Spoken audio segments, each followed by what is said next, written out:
আরেকটি উত্তরপত্র সংগ্রহ করেছি। আমরা কি পাচ্ছি আমাদের নতুন বিজয়ীকে? আমরা পেয়ে গিয়েছি আরো একজন বিজয়ীকে। তিনি ম্যানেজমেন্ট স্টাডিজ ডিপার্টমেন্ট, তিনি ফারদিন। ফারদিনকে আমরা পরবর্তী অষ্টম বিজয়ী হিসেবে ঘোষণা করছি। তাকে পুরস্কার তুলে দিলেন জগন্নাথ বিশ্ববিদ্যালয় ছাত্রদলের যুগ্ম আহ্বায়ক। আচ্ছা, এরই মধ্যে আমরা আমাদের আজকের অনুষ্ঠানের দ্বিতীয় বিজেতাকে পেয়ে গেছি। শাকির, জগন্নাথ বিশ্ববিদ্যালয় নাট্যকলা, জগন্নাথ বিশ্ববিদ্যালয়, তার ব্যাচ 20 ব্যাচের শাকির পেয়ে যাচ্ছে আজকে আমাদের দ্বিতীয় পুরস্কার। আমি জনাব মেহেদী হাসান হিমেল ভাই, জগন্নাথ বিশ্ববিদ্যালয় শাখা ছাত্র দলের আহ্বায়ককে অনুরোধ জানাচ্ছি শাকিরের হাতে পুরস্কার তুলে দেওয়ার জন্য। জগন্নাথ বিশ্ববিদ্যালয়ের শাখা ছাত্র দলের আহ্বায়ক জনাব মেহেদী হাসান হিমেল ভাইয়ের প্রতি অনুরোধ শাকিরের হাতে পুরস্কার তুলে দেওয়ার জন্য।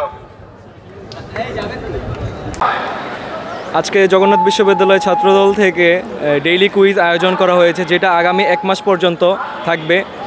আমরা খুবই প্রাণবন্ত অনুভব করছি এবং এটা খুবই অভিনব একটা আয়োজন। আমরা এটা নিয়ে খুবই খুশি। ছাত্রদলকে আমরা এর জন্য সাধুবাদ জানাই।